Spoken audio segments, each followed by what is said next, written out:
یہاں پہ ایک چیز کی حکمت بھی ہے کہ جادوگر نے پورا اپنا جادو کا کام کر لیا اور حق جو ہے وہ اینڈ پہ آتا ہے، تو اس کے بعد ایک طرح سے جو ہے وہ پہلی بات تو یہ کہ موسیٰ علیہ السلام یہ چیز دیکھنا چاہتے تھے کہ یہ کیا کرتے ہیں، ہے کیا ان کے پاس، مطلب ٹاپ جو ان کے پاس جادو ہے ایک طرح سے، وہ کیا ہوگا، وہ کس قسم کا جادو لے کے آئیں گے۔ تو پھر دوسرا بات یہ کہ جب حق اینڈ پہ آتا ہے تو وہ سارے کی ساری، مطلب اس کے بعد جب کوئی بات نہیں ہوتی، ہمیں پتا ہے کہ شو اسٹاپر ہمیشہ اینڈ پہ ہی آتا ہے، ٹھیک ہے، وہ اس وجہ سے اینڈ پہ آتا ہے کیونکہ اس کے بعد کوئی بات رہ نہیں جاتی کرنے کے لیے۔ تو وہی والی بات ہے یہاں پہ بھی سیم، اللہ تعالیٰ کی حکمت اس میں اور بھی ہے، ظاہر سی بات ہے، لیکن سب سے بہترین بات اگر سب سے اینڈ پہ کہی جائے تو اس کا اثر دیر پا ہوتا ہے، تو وہی والی بات ہے یہاں پہ۔ پھر اس کے بعد کیا ہوا کہ موسیٰ نے کہا تم ہی پھینکو، انہوں نے جواب میں اپنی رسیاں پھینکنے لگی، یعنی انہوں نے جب رسیاں پھینکی تو وہ نگاہوں کے سامنے انہوں نے وہ بہت بڑے جو ہے وہ بن گئے، سانپ بن گئے، وہ ساری چھوٹی چھوٹی رسیاں جو تھیں وہ سانپ بن گئی۔ تو انہوں نے بہت ہی بڑا جادو جو ہے وہ کیا لوگوں کی آنکھوں کے اوپر، اور ان جادوگروں نے سب کو خوفزدہ کر دیا، بڑا ہی زبردست جادو بنا کے لائے تھے وہ، مطلب اللہ تعالیٰ اگر کہہ رہے ہیں وہ بہت زبردست قسم کا جادو لے کے آئے تھے، تو واقعی بہت زیادہ بڑا جادو تھا جو جس نے ارد گرد والے سب لوگوں کو جو ہے وہ اپنے جادو میں ڈال لیا، ان کی آنکھوں پہ جادو کر دیا۔ پھر کیا ہوا کہ ہم نے موسیٰ کو اشارہ کیا کہ اپنا عصا پھینک، اس کا پھینکنا تھا کہ آن کی آن میں وہ اس جھوٹے جادو کو نگلتا چلا گیا، سارے کا سارا جادو جو ہے وہ اس نے اس کو نگل لیا، ساری رسیاں اس نے اس کو نگل لی، اس طرح جو حق تھا وہ حق ثابت ہو گیا، اور جو کچھ انہوں نے بنا کر رکھا تھا جادو کے طور پہ وہ باطل ثابت ہو گیا، اس کا کوئی فائدہ نہیں ہوا کسی بھی چیز کو، وہ کچھ چیز کو وہ جو پورا کا پورا اتنی محنت سے لے کے آئے تھے، اتنی امیدوں سے لے کے آئے تھے، وہ اس کو وہ کسی انجام تک نہیں پہنچا، وہ ختم ہو کے رہ گیا۔ حق کس طرح ثابت ہو گیا، حق کس کے اوپر ثابت ہو گیا، یہاں پہ پتہ چلتا ہے ابھی، اور فرعون اور اس کے ساتھی میدان مقابلہ میں ہار گئے، یعنی کہ ان کو ظاہر سی بات ہے ان کو فتح نصیب نہیں ہوئی، فتح اللہ تعالیٰ نے اپنے نبی کو نصیب فرمائی۔ تو پھر کیا ہوا، الٹے ذلیل ہو گئے، مطلب اپنا سمجھ رہے تھے کہ ہم جیت جائیں گے اور اس طرح سے، اور جادوگروں کا حال یہ ہوا کہ گویا ان کے اندر کسی چیز نے انہیں سجدے میں گرا دیا، یعنی ان کو تو ان سے زیادہ بہتر تو کسی کو نہیں پتا تھا کہ جادو کیا چیز ہے اور جادو کیا چیز نہیں ہے، ان سے بہتر کس کو پتا ہوگا، ٹھیک ہے، جو جادو کرتا ہے یا جو کسی چیز کا ماہر ہوتا ہے اس کو پتا ہوتا ہے یہ چیز واقعی سچ ہے اور یہ چیز جو ہے وہ اس کا حصہ نہیں ہے، تو ان کو کسی اندر کی چیز، جب انہوں نے حق کو دیکھ لیا تو ان کو اس کے اندر کے حق نے جو ہے وہ سجدے میں گرا دیا، وہ اسی ٹائم سجدے میں گر پڑے اور کہنے لگے ہم نے مان لیا رب العالمین کو، اس کے رب کو، اس رب کو جسے موسیٰ اور ہارون مانتے، فوراً سے پہلے انہوں کو جیسے ہی حق نظر آ گیا وہ فوراً سے پہلے سجدے کے اندر گر گئے اور اللہ کو رب مان لیا اپنا۔ اچھا، اب یہ ایک دیکھنے کی بات ہے کہ یہ جو ساری آیات ہم نے پڑھی ہیں جادو کے بارے میں، اگر کسی بندے کے اوپر جو ہے وہ یہ آیات سحر کہتے ہیں ان کو، سحر بیسیکلی جادو کو کہتے ہیں، بلیک میجک کو جو آج کل کے زمانے میں بھی چل رہا ہے، تو اس کا اگر کسی بندے کے اوپر مطلب قرآن میں بار بار اسی جادو کا ذکر آتا ہے، اسی طرح کے جادو کا ذکر آتا ہے جو کہ اسی مقابلے میں ڈفرینٹ جگہوں پہ اس کو اللہ تعالیٰ جو ہے وہ کوٹ کرتے ہیں، تو اس کے بارے میں جتنی بھی آیات ہیں قرآن کے اندر اگر ان کو پڑھ کے جو ہے وہ پانی کے اوپر دم کر کے اس بندے کو پلایا جائے تو اسے افاقہ ہوتا ہے، یہ اس کے اندر شفا ہے ان لوگوں کے لیے جن کو خدا نخواستہ سحر کا کوئی مسئلہ ہے، اس طرح کے معاملات ہیں، یہ شفا والی آیتیں ہیں ساری کی ساری جو ہم نے پڑھی ہیں ابھی۔ آیت نمبر 115 سے لے کے آیت نمبر 121 تک، یہ ساری کی ساری شفا والی آیات ہیں سحر کے لیے۔ اچھا آگے چلتے ہیں، اس کے بعد کیا ہے، فرعون نے کہا تم اس پر ایمان کیسے لے آئے پہلے اس کے کہ میں تمہیں اجازت دوں، یعنی میری اجازت کے بغیر تم کیسے ایمان لے کے آ گئے۔ اب یہاں پہ ہم نے کل ایک بات پڑھی تھی کہ ایک لمحے کے اندر دل جو ہے وہ انسانوں کے بدل جاتے ہیں، وہ چاہے ایمان کے اوپر آ جائے چاہے ایمان سے دور چلے جائے، تو یہ جادوگروں کے ساتھ بھی سیم وہی والا معاملہ ہوا کہ ایک لمحے کے اندر ان کا دل بدل گیا، اس سے پہلے وہ اسی کے خلاف آ رہے تھے، سارے کی ساری اپنی کوششیں، انہوں نے کہا کہ آج موقع ملا ہے، آج جتنا پھل کما سکیں گے اس کا کمائیں گے، تو بہترین پرفارمنس آج ہونی چاہیے، انہوں نے پوری زندگی کی ایک طرح سے جو کمائی تھی وہ اس بات کے اوپر لگا دی کہ آج جو ہے نا وہ ایک اپنی دھات بٹھانے کا موقع ملا ہے پوری دنیا کے اندر یا پورے علاقے کے اندر، لیکن اس کے اندر بھی اللہ تعالیٰ نے ان کے دلوں کے اندر اس چیز کو واضح کر کے دکھا دیا کہ کیا چیز سچ ہے اور کیا چیز غلط ہے، تو ایک لمحے میں ان کا دل بدل گیا۔ اور دوسری بات یہ کہ اس میں ایک امپورٹنٹ پوائنٹ یہ بھی ہے کہ ایک جو سچا انسان ہوتا ہے جو اندر سے حق کو پہچاننے کی صلاحیت رکھتا ہے، ٹھیک ہے، چاہے وہ جتنے بڑے مرضی گناہ کر رہا ہو، ہمیں پتا ہے کہ ہماری شریعت کے اندر اور موسیٰ کی شریعت بھی یہی تھی، سیم ٹو سیم علیہ السلام کی، کیا کہ جادو جو ہے وہ کبیرہ گناہ ہے، جو جادو کرتا ہے جادوگر جو ہے وہ اگر اپنی جادو پہ ہی مرتا ہے تو وہ کافر کی موت مرتا ہے، وہ مسلمان کی موت نہیں مرتا، ٹھیک ہے، تو یہ سارے اتنا بڑا گناہ کر لینے کے بعد بھی انہوں نے جب حق کو پہچان لیا تو اس کے بعد کیا ہوا، وہ سارے کے سارے عاجزی میں گر گئے، انہوں نے یہ نہیں سوچا کہ میں اتنا بڑے گناہ کیے ہیں اب مجھے کس طرح سے اللہ تعالیٰ معاف کریں گے اور یہ سارے معاملات، اور ابھی ہم آگے جا کے پڑھیں گے کہ وہ کس طرح ثابت قدم ہو گئے اس چیز کے اوپر، تو اس چیز کو دیکھنے کی ضرورت ہے کہ زمین آسمان کے مطابق پورے آسمان اور زمین تک بھی ہم جو ہے وہ گناہ کر رہے ہیں، حالانکہ کوئی اتنے گناہ کر نہیں سکتا، لیکن اگر کوئی کر بھی لے تو وہ بھی اللہ تعالیٰ معاف فرما دیتے ہیں اگر ہم جو ہے اللہ سے معافی مانگیں، تو اللہ سے اچھی امید رکھنی چاہیے ہمیشہ۔ پھر کیا کہ فرعون نے کہا کیا تم اس کے اوپر ایمان لے آئے ہو بجائے اس کے کہ میں تمہیں اجازت دوں اس کی، یقیناً یہ کوئی خفیہ سازش ہے جو تم لوگوں نے آپس میں ایک دوسرے کے ساتھ کی ہے تاکہ تم ہمیں جو ہے وہ اس ملک سے نکال دو، تاکہ تم جو ہے وہ ہمارے سارے کی ساری زمین کے اوپر قبضہ کر لو، یعنی کہ انہوں نے کہا کہ لگتا ہے کہ یہ جو موسیٰ علیہ السلام ہے یہ تمہارے ہی ٹیچر ہیں، جن کو تم نے بچانے کے لیے اب یہ سارا کا پورا ایک ڈرامہ رچایا ہے. یعنی کہ جس کے دل میں ایمان نہیں آ سکتا یا جس کا دل میں سچائی کو پہچاننے کی صلاحیت نہیں ہے، وہ اتنی بڑی بڑی چیزوں کو دیکھ کے بھی نہیں پہچان سکتا، وہ چاہے جو مرضی کر لے. لیکن جس کے دل میں ہوتی ہے اس کا دل ایک سیکنڈ کے اندر جو ہے وہ بدل جاتا ہے، اس کو پھر مزید دلیلوں کی یا ان سب چیزوں کی ضرورت نہیں رہتی. اور پھر کیا؟ اچھا، تو اب اس کا نتیجہ تمہیں معلوم ہو جانا چاہیے کہ میں تمہارے ہاتھ اور پاؤں ڈفرنٹ ڈائریکشن سے کٹواؤں گا. ایک ڈائریکشن سے نہیں کٹواؤں گا، پورے نہیں کاٹوں گا، یعنی کہ پورا ہاتھ اور پورا پاؤں نہیں کاٹ دوں گا، ڈفرنٹ ڈائریکشن سے جو ہے وہ کٹس لگاؤں گا ان کے اوپر. تو پھر اس کے بعد تم سب کو سولی پہ چڑھا دوں گا. یعنی ایک ہی ڈائریکشن سے اس لیے نہیں کاٹوں گا کہ تم مر جاؤ گے، تو میرا مقصد تم لوگوں کو تکلیف دے کے مارنا ہے. اتنی آسانی سے میں ماروں گا نہیں تمہیں. جادوگروں کو یہ بات کہی اس نے. موسیٰ علیہ السلام کو جو سجدہ کر لیا تھا، اس کے بعد جادوگروں کو فرعون نے یہ دھمکی لگائی. پہلے موسیٰ علیہ السلام کو دھمکیاں لگ رہی تھیں، اب جو ہے وہ فرعون جو ہے وہ جادوگروں کو بھی دھمکیاں لگا رہا ہے. پھر کیا ہے کہ انہوں نے جواب دیا، بہرحال ہمیں پلٹنا تو اپنے رب کی طرف ہی ہے. یعنی آج نہیں ماریں گے تو کل مر جائیں گے، ٹھیک ہے، مرنا تو ہے ہی ہے نا، تو کوئی بات نہیں. تو جس بات پر تو ہم سے انتقام لینا چاہتا ہے، جو تجھے بہت بری لگ گئی ہے بات، وہ اس کے سوا کیا ہے کہ ہم نے اپنے رب کی نشانیاں دیکھ لینے کے بعد انہیں مان لیا. اس میں کیا ہم نے برا کیا؟ تیرے ساتھ کیا برا کیا؟ ہم نے تو اپنی آخرت ہی سواری. یعنی ان کو فوراً سے پہلے دیکھیں، ان کی باتیں دیکھیں. اس سے پہلے وہ جادوگر تھے، اس لمحے سے پہلے وہ جادوگر تھے، وہ اتنے بڑے بڑے جو ہے وہ شیطانوں سے مدد لیا کرتے تھے. لیکن اب دیکھیں کہ کس طرح سے ان کے منہ سے سچی باتیں نکل رہی ہیں جب حق کو ایک دفعہ پہچان لیا. تو پھر کیا ہوا کہ انہوں نے دعا کی. یہ دعا بہت زیادہ ضروری ہے دنیا کی مصیبتوں کے لیے بھی، اور دنیا کے لیے اپنے ایمان کے اوپر قائم رہنے کے لیے بھی. یہ دعا بہت زیادہ ضروری ہے، اس کو یاد کریں گے، کوشش کریں گے ہم. اور وہ ہے، اے ہمارے رب، ہم پر صبر کا فیضان کر، ہم پر صبر انڈیل دے. یہاں پہ ربنا افرغ علینا، تو افریق کا مطلب ہوتا ہے کہ برتن میں جو کچھ ہے نا، جو کچھ تیرے پاس صبر سے ہے، صبر کے بارے میں ہے، وہ سب کچھ ہم پہ ڈال دے. ہمیں اس کی اتنی ضرورت ہے آج، ٹھیک ہے. تو کیا ہے کہ ہم پر صبر کا فیضان انڈیل دے، پورا کا پورا ہمارے اوپر انڈیل دے، کچھ نہ رہے اس برتن کے اندر. اور پھر کیا، اور ہمیں دنیا سے اٹھا تو اس حال میں اٹھا کہ ہم تیرے فرما بردار ہوں. ہمیں مسلمان ہونے کی حالت میں دنیا سے اٹھانا. دنیا کی جتنی تکلیفیں ہوں ان کے لیے ہمیں صبر کی ضرورت ہے، اور ہم پہ ایسا صبر عطا کر ہمیں کہ جو ہے اس کے بعد جو ہے وہ ہمیں ضرورت نہ رہے، ہم پریشانیاں نہ آئے ہمارے اوپر. اس طرح سے دل کے اندر ہم پریشان نہ ہو. پریشانیاں باہر تو آئیں گی، لیکن ایک باہری حالت ہوتی ہے اور ایک اندر والی حالت ہوتی ہے. ہر سچویشن کی ایک انسان کے اندر کا پہلو ہوتا ہے اس کا، جس طرح وہ اندر سے اس کو دیکھ رہا ہوتا ہے، دل کی نگاہ سے اس کے لیے جو معاملات چل رہے ہوتے ہیں. اور ایک باہر ہوتا ہے، ٹھیک ہے. باہر والے معاملات تو ظاہر ہے وقت کے ساتھ ہی ٹھیک ہوتے ہیں. اگر خدا نخواستہ کسی کا کوئی پیارا اس دنیا سے چلا گیا، اگر خدا نخواستہ کوئی بہت بڑا جو ہے وہ نقصان ہو گیا،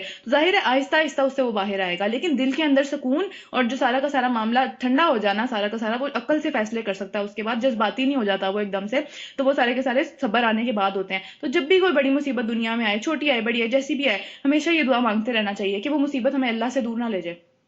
ٹھیک ہے. اس کے اندر پڑھ کے ہمارا دل اس طرح سے خراب نہ ہو جائے کہ ہم جو ہے وہ پوری کی کرائی کے اوپر، پوری زندگی کی کرائی کے اوپر جو ہے وہ پانی پھیر کے، اللہ نہ کرے کسی کی موت اس حالت میں ہو کہ وہ جو ہے اللہ سے شکوے کرتا ہوا مرے، وہ جو ہے وہ اللہ سے جو ہے وہ لڑتا جھگڑتا ہوا مرے، اللہ کو جو ہے وہ برا بھلا کہتا ہوا نعوذ باللہ مرے کہ بھائی میرے ساتھ تو یہی ہو گیا، پوری زندگی میں نے عبادت کی، اینڈ پہ کیا ہو رہا ہے میرے ساتھ، یہ میں تو یہ ڈیزرو نہیں کرتا تھا. یہ معاملات کبھی بھی ہو سکتے ہیں، اس لیے دعا بہت ضروری ہے، اس کو یاد کرنے کی کوشش کرنی ہے. ربنا افرغ علینا صبرا وتوفنا مسلمین، ٹھیک ہے. یہ ان کی دعا تھی. جادوگروں کی دعا دیکھیں کتنی پیاری انہوں نے دعا مانگی کہ اللہ تعالیٰ نے جو ہے وہ ان کو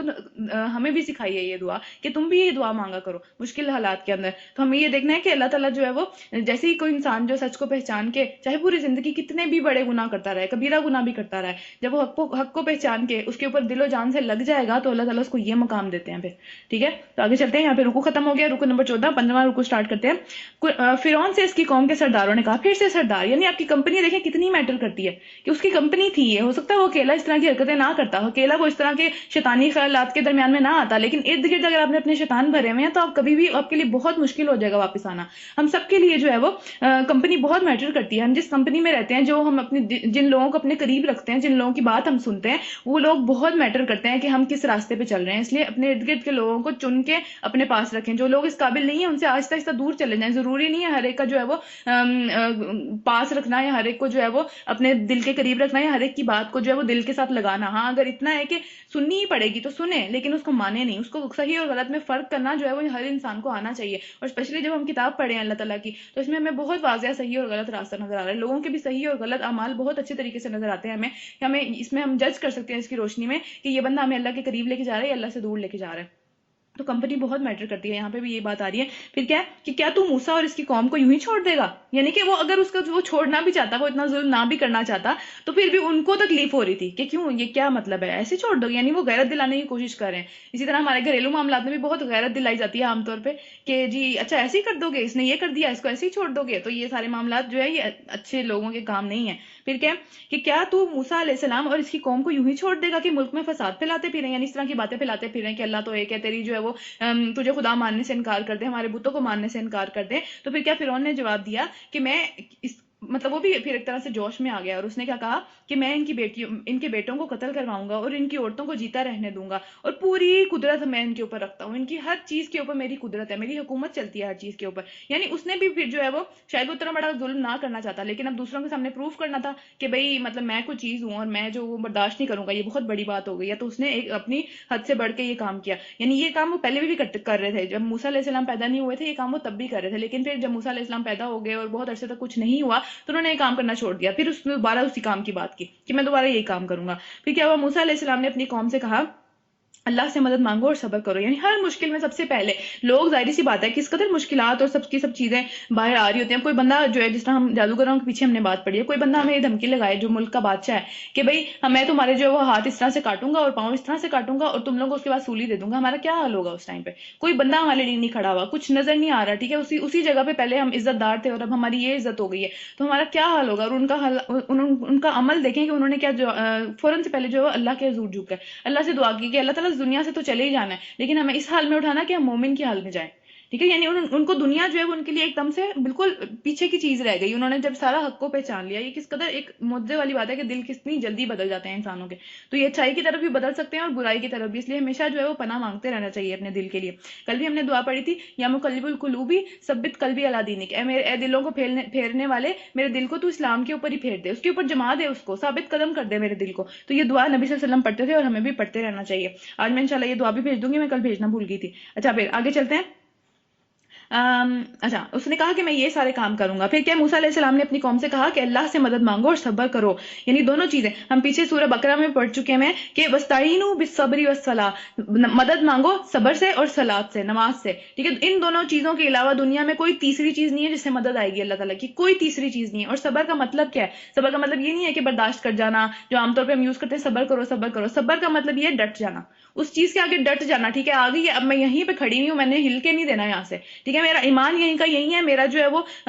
جسم یہیں کا یہیں کھڑا ہوا ہے، میری ہر چیز یہیں کی یہیں کھڑی ہوئی ہے، میں ہل کے نہیں دوں گی، چاہے اب جان جائے یا کچھ بھی جائے۔ یہ صبر ہے، ٹھیک ہے۔ چاہے وہ ہم گناہوں کے سامنے کھڑے ہوئے ہوں، چاہے ہم جو ہے وہ کسی ظالم حکمران کے سامنے کھڑے ہوں، چاہے اپنی نفس کے سامنے کھڑے ہوئے ہوں، اپنی ہر چیز کے سامنے، جس چیز کے سامنے ہمیں ڈٹ کے کھڑے ہونا پڑے گا، اس چیز کے سامنے ہم صبر کر رہے ہیں، وہ صبر ہے پھر ہمارا، ٹھیک ہے۔ گناہوں کے اوپر بھی جو ہم رکتے ہیں اس کو بھی صبر کہا جاتا ہے، کیونکہ ہم ڈٹ جاتے ہیں اس کے آگے کہ نہیں کرنا وہ کام، ٹھیک ہے۔ تو اللہ تعالیٰ ہم سب کو جو ہے وہ صابرین میں سے بنائے کہ ہم ڈٹ جانے والے ہوں، اپنے اس کی چیز کے اوپر کھڑے ہو جائیں، اس کو کہیں نہیں ہٹنا اس بات سے۔ اور اس پہ کھڑے ہونے کے لیے سب سے زیادہ ضروری چیز کیا ہے؟ اللہ کی مدد، اور وہ کس سے آتی ہے؟ دوسری چیز کیا ہے؟ وہ نماز ہے۔ اللہ تعالیٰ سے جب کنیکشن مضبوط ہوگا، جب اللہ پہ ایمان مضبوط ہوگا، تبھی ڈٹ کے کھڑے ہو سکیں گے، ورنہ ہمیشہ ہمارے قدم ڈگمگاتے ہی رہیں گے، ہم پھسلتے رہیں گے، ہم کبھی نہیں کھڑے ہو سکیں گے اپنی جگہ پہ۔ تو اس کے لیے اللہ سے کنیکشن مضبوط کرنا بہت ضروری ہے۔ پھر کیا کہ اللہ سے مدد مانگو اور صبر کرو۔ زمین اللہ کی ہے، وہ جسے چاہتا ہے اس کا وارث بنا دیتا ہے، یعنی آج ان کو بنایا ہے، وہ ضروری نہیں ہے ہمیشہ یہی رہیں گے، ٹھیک ہے۔ تو زمین اللہ کی ہے، اسی سے مدد مانگو۔ اور آخری کامیابی انہی کے لیے ہے جو تقوی والے ہوتے ہیں، جو اللہ سے ڈر کر کام کرتے رہتے ہیں۔ اس کی قوم کے لوگوں نے کہا تیرے آنے سے پہلے یہ قوم اس طرح کی ہے کہ یہ کبھی بھی جو ہے وہ شکر گزاری ان کے اندر ہے ہی نہیں، ان کو چھو کے ہی نہیں گزری۔ تو کیا انہوں نے کہا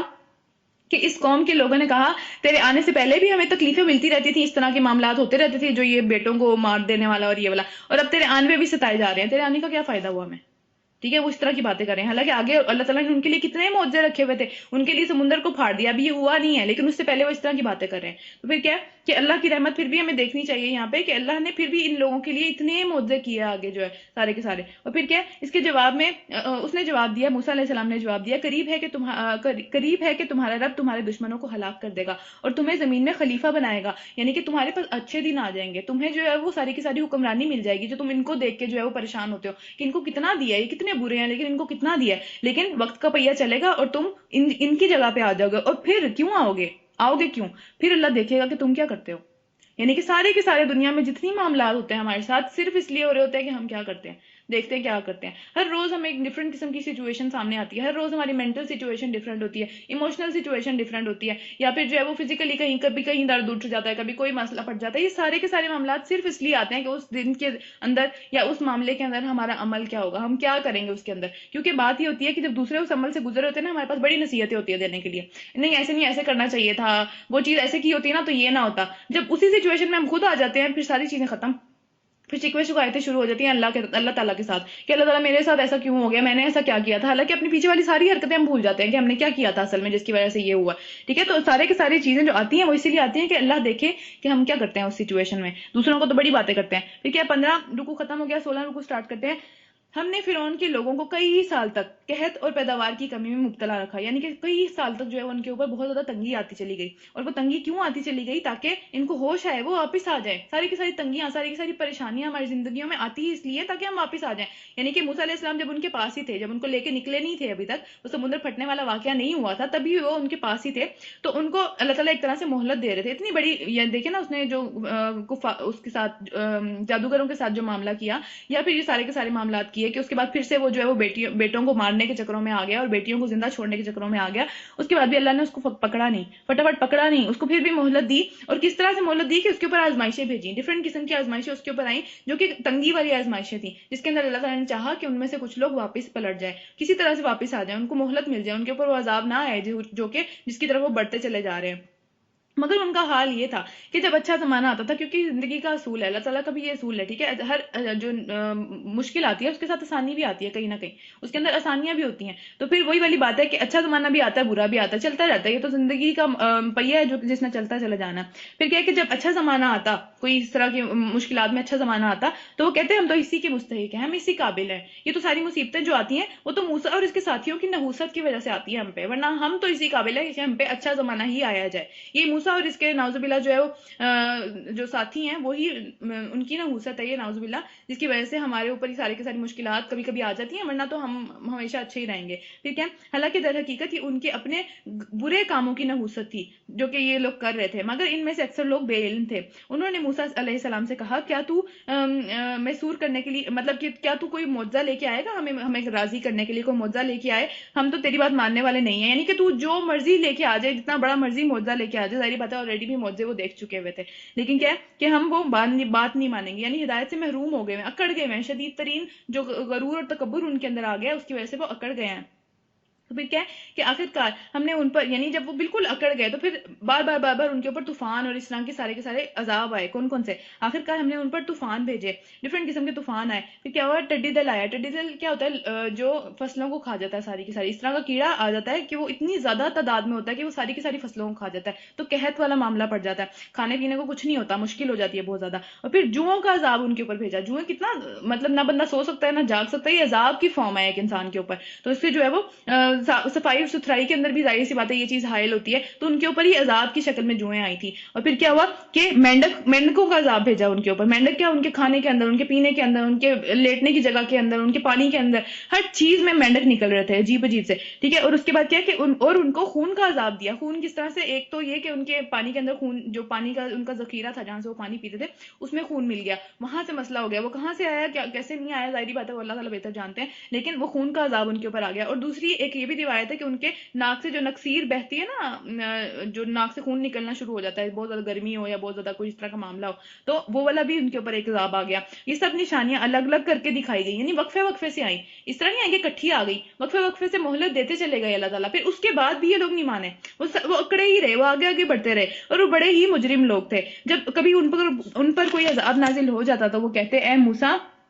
علیہ السلام، تجھے اپنی رب کی طرف سے جو مقام حاصل ہوا ہے اس کی بنا پر ہمارے حق میں دعا کر. ٹھیک ہے، ہم دعا نہیں کر سکتے، ہم دعا نہیں کریں گے اپنے لیے، تو اب دعا کر ہمارے لیے، کیونکہ تو جو ہے وہ اللہ کے بہت قریب ہے. ہم بھی آج کل یہ والی باتیں کرتے ہیں کہ بھئی یہ والا فلاں بندہ جو اللہ کے قریب ہے، اس سے کہتا ہوں میرے لیے دعا کر دے. حالانکہ اپنے حق میں سب سے زیادہ دعا خود قبول ہوتی ہے. ٹھیک ہے، اپنے حق میں خود ہم جب دعا کرتے ہیں تو ہماری جو سنسیئرٹی اپنے ساتھ ہوتی ہے وہ کسی اور کی تو ہمارے ساتھ نہیں ہو سکتی، ظاہر سی بات ہے. یہاں پہ نبی کی تو خیر بات ہو رہا ہے، لیکن ہم عام لوگوں کی بات کریں تو وہ اپنے لیے سب سے پہلے خود دعا کرنی چاہیے، اپنی غلطیوں کو سب سے پہلے خود پکڑنا چاہیے، اور یہ سوچنا چاہیے کہ اگر ہماری دعا ہمارے حق میں قبول نہیں ہو رہی، تو اس کی کیا وجہ ہے؟ اس کی وجہ ہمارے گناہ ہیں جو کہ اس کے درمیان میں آئے ہوئے ہیں. تو یہ پورا ایک لمبا پروسیس جو ہے کہ گناہوں کو دیکھنا اور پھر جو ہے استغفار کرنا، پھر اس کے بعد پھر دعاؤں کے کنٹینیوسلی دعاؤں کے اندر لگے رہنا، اپنی دعا سے پیچھے نہ ہٹ جانا، نا امید نہ ہو جانا، یہ سارا پروسیس جو ہے وہ اپنے لیے خود کرنا چاہیے. کیونکہ اس پروسیس کے اندر ہی ہم بہت سارے گناہ سے جو ہے وہ اللہ تعالیٰ سے معافی مانگ لیتے ہیں، اور بہت سارے گناہ کرنے بھی چھوڑ دیتے ہیں. کیونکہ جب ہمیں کوئی مصیبت آئی ہوئی ہوتی ہے، ہمیں وہ چیز چاہیے ہوتی ہے،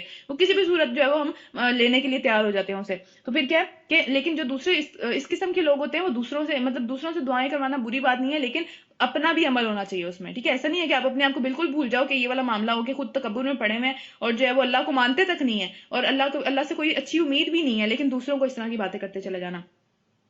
تو اگر اب جو ہم سے یہ بلا ٹلوا دے، اس عذاب کو دور کروا دے، تو ہم تیری بات ضرور مان لیں گے. ایک تو اللہ پہ ایمان بھی، کون سی باتیں تھی؟ 2 باتیں. ایک تو اللہ پہ ایمان بھی لے آئیں گے اور بنی اسرائیل کو بھی تیرے ساتھ بھیج دیں گے. دونوں باتیں مان لیں گے، صرف یہ عذاب ٹلوا دے. یعنی اتنے سارے عذابوں کے پیچھے اللہ تعالیٰ نے ہمیں باتیں بتائی ہیں، انہوں نے ہر بات پہ یہ بات کہی. مگر جب ان پہ سے عذاب ہٹا لیا جاتا ہے ایک مدت کے لیے، یعنی کہ ایک مدت کے بعد ایک نیا عذاب ان کا انتظار کر رہا ہوتا تھا، تو وہ فوراً اپنے عہد سے پھر جاتے تھے. جو وعدہ کرتے تھے اس سے فوراً جو ہے مکر جاتے تھے. تب ہم نے ان سے یہ انتقام لیا. اینڈ پہ جا کے یہ ہوا کہ انہیں سمندر میں غرق کر دیا گیا، کیونکہ وہ ہماری نشانیوں کو جھٹلایا کرتے تھے اور بہت ہی بے پرواہ ہو گئے تھے، جان بوجھ کے غفلت برتتے تھے، سننا ہی نہیں چاہتے تھے. یعنی سن بھی رہے ہیں تو اس میں بھی ان کا کوئی دھیان نہیں ہے، اگر اس طرح کی باتیں ادھر ادھر سن بھی لی ہیں تو اس کا مذاق اڑانا شروع کر دیا، اس طرح کے معاملات. اور ان کی جگہ ہم نے ان لوگوں کو جو کہ کمزور تھے، جن کے اوپر مصیبت ڈالی جا رہی تھی، جو کہ مظلوم تھے، ان کو زمین کا وارث بنا دیا. کس زمین کا؟ اس زمین کا جس کے مشرق اور مغرب میں اللہ تعالیٰ نے برکتیں ہی برکتیں رکھ دی ہیں. کون سی زمین ہے یہ؟ فلسطین کی بات ہو رہی ہے. ٹھیک ہے، فلسطین کے اوپر وہ واپس آ گئے، اس ساری کی ساری زمین کا اللہ تعالیٰ نے ان کو وارث بنا دیا. یہ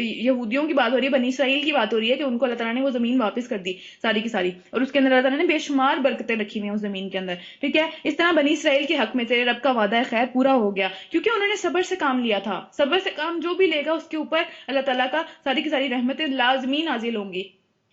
سارے کے سارے معاملات جو ہیں اس کے لازمی ٹھیک ہوں گے. اس کے ساتھ جو خیر کا وعدہ ہے، اچھائی کا وعدہ ہے، بھلائی کا وعدہ ہے، وہ ضرور پورا ہوگا. اور فرعون اور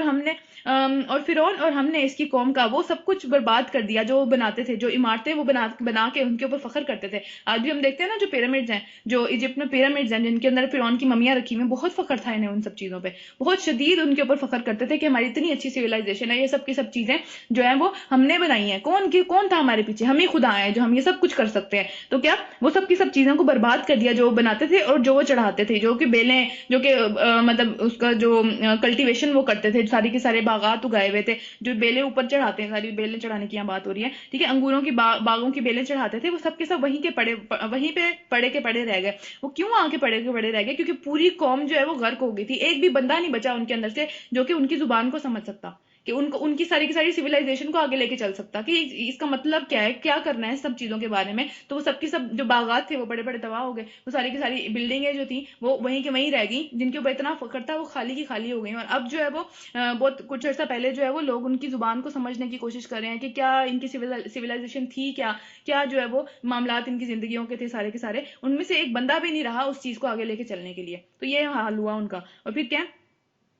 کہ اچھا، حدیث بھی ہے اس بارے میں کہ نبی صلی اللہ علیہ وسلم نے فرمایا کہ جان رکھو کامیابی صرف صبر کے ساتھ ہے، اس کے علاوہ کامیابی نہیں آئے گی. اگر ہم اس میں جلدیاں مچائیں گے، اس کے اندر جو ہے وہ ہم شکوے شکایتیں شروع کر دیں گے اور تقدیر سے لڑنا شروع کر دیں گے، لوگوں سے بدتمیزیاں شروع کر دیں گے، یا لوگوں کے سامنے ہم یہ پروف کرنا، جو کہ آج کل ایک بہت کامن قسم کی بات ہے کہ سیلف پٹی کے اندر انسان چلا جاتا ہے کہ میرے ساتھ تو ہوتا ہی برا ہے، میرے ساتھ یہ ہو گیا نا، اس کی وجہ سے میرے ساتھ بہت برا ہو گیا، میرے ساتھ تو کبھی اچھا نہیں ہوا دنیا میں، میرے ساتھ تو اس وقت بھی یہ ہو گیا تھا، آج بھی یہ ہو گیا. تو اپنے اس سیلف پٹی سے کہ اپنے آپ کو جو ہے وہ ہر وقت مظلوم سمجھنا اور مظلوم بنا کے لوگوں کے سامنے پیش کرنا، اس سے باہر آنے کی ضرورت ہے. اگر عمل کرنا ہے کسی چیز کے اوپر، اگر واقعی ایکشن کے اندر آنا ہے تو اس چیز سے باہر آنا پڑے گا. کیونکہ اس چیز کے اندر جو بندہ چلا گیا وہ 24 گھنٹے بس اپنے آپ کو مظلوم ہی سمجھ رہا تھا، میں تو جو بھی کر لوں میرے ساتھ تو کبھی اچھا ہوتا ہی نہیں ہے، مجھے تو فائدہ ہی نہیں ہے نمازیں پڑھنے کا، کبھی سکون نہیں آتا. ٹھیک ہے، یہ سارے کے سارے معاملات جو ہیں یہ بہت کامن ہیں آج کل یہ باتیں. ٹھیک ہے، تو ان کے اندر پڑھنے کی بجائے انسان کو ڈٹ جانا چاہیے کہ ٹھیک ہے نہیں آ رہا آج سکون نہیں آ رہا نا، 3 دن بعد آ جائے گا، 4 دن بعد آ جائے گا، 1 مہینے بعد آ جائے گا. ڈٹ کے کھڑے ہونا ہے وہاں پہ.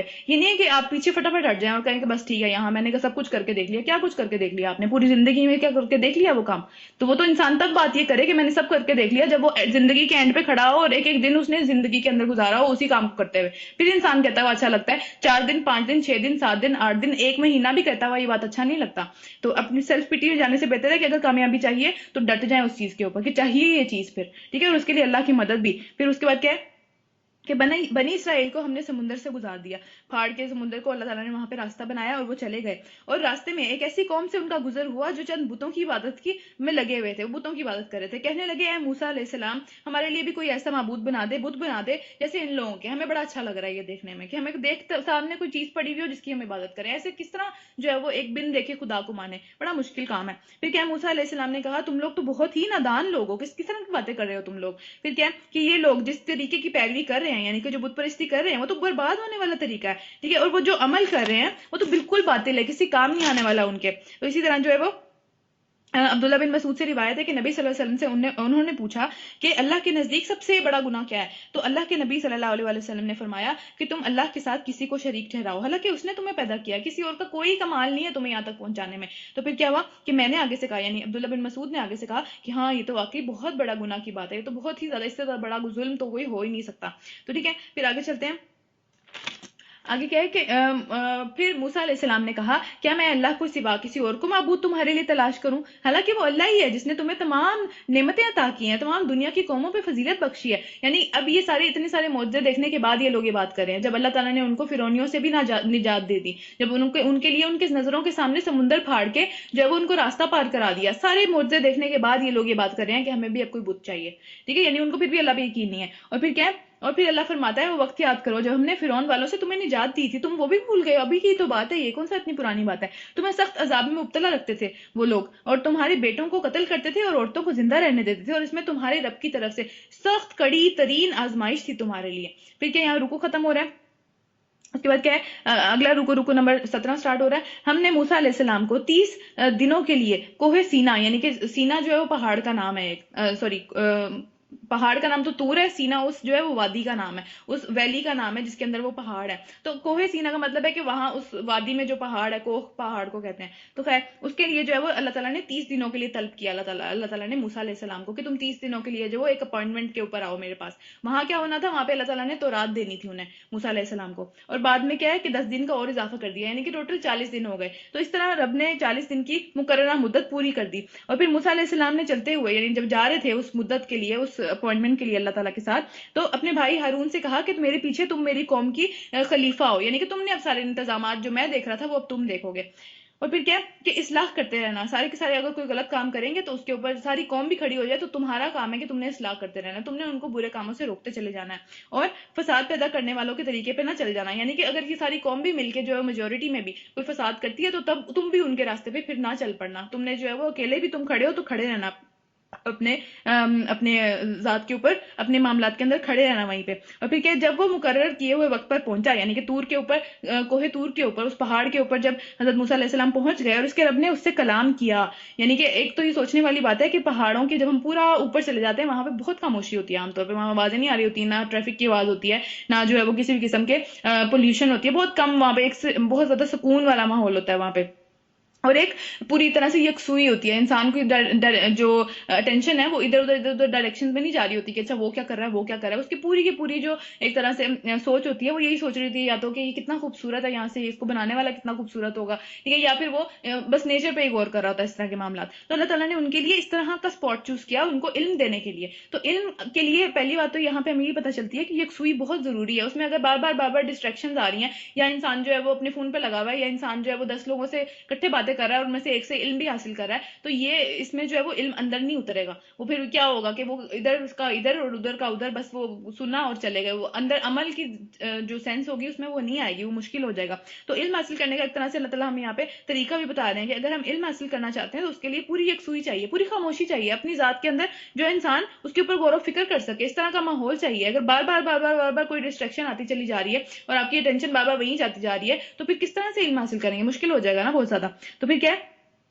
کہ موسیٰ علیہ السلام کو اللہ تعالیٰ نے وہاں بلایا اور اس کے رب نے اس سے کلام کیا، یعنی کہ اپنی آواز میں اللہ تعالیٰ نے کلام کیا۔ وہاں اتنی خاموشی ہوتی ہے، سوچیں کسی پہاڑ کے اوپر، اسپیشلی اس ٹائم پہ تو اتنی آبادی بھی نہیں تھی، ابھی آج کل تو ہر پہاڑوں کے اوپر پہ چلیں گھر بنے میں، لیکن بہرحال اس وقت تو اتنی آبادی بھی نہیں تھی، تو آپ سوچیں اتنی خاموشی میں، اتنی پیارے ماحول کے اندر اللہ کی آواز سنی حضرت موسیٰ علیہ السلام نے، اپنی آواز میں اللہ تعالیٰ نے ان سے کلام کیا، جیسے کہ کلام کیا جاتا ہے، آگے جا کے ہم پڑھیں گے اللہ نے موسیٰ سے ایسے کلام کیا جیسے کہ کلام کیا جاتا ہے، جیسے بات کی جاتی ہے اللہ نے ویسے بات کی موسیٰ علیہ السلام سے۔ تو کیا ہوا کہ اس کے کے رب نے اس سے کلام کیا تو اس نے التجا کی، یعنی کہ جب آواز سنی تو اب دل میں خیال آیا کہ اتنی پیاری جس طرح کی بھی ہوگی، اب ہمیں تو اندازہ نہیں ہے ظاہر ہے، لیکن یقین ہے کہ بہت ہی خوبصورت آواز ہوگی. تو اللہ سے انہوں نے ان کے دل میں خیال آیا کہ اتنی خوبصورت آواز ہے تو اللہ میں تجھے دیکھنا بھی چاہتا ہوں، تو کس طرح کا ہے، میرا بہت دل ہے میں تجھے دیکھ سکوں. تو پھر کیا فرمایا، اللہ نے فرمایا کہ تم مجھے نہیں دیکھ سکتا، اس دنیا کے اندر ہمارے پاس وہ آنکھ نہیں ہے کہ ہم اللہ کو دیکھ سکیں. تو کیا ہے کہ ہاں ذرا سا پھر اللہ نے مطلب پورے طور پر ان کے بات کا انکار نہیں کیا، لیکن اللہ نے کہا کہ اگر تو مجھے دیکھنا چاہتا ہے تو اپنے یہ اس والے پہاڑ کو دیکھ، اگر یہ اپنی جگہ قائم رہ گیا، یعنی میں ایک تجلی دکھاؤں گا صرف چھوٹی سی، ایک چھوٹا سا ایک جو ہے سمجھ لیں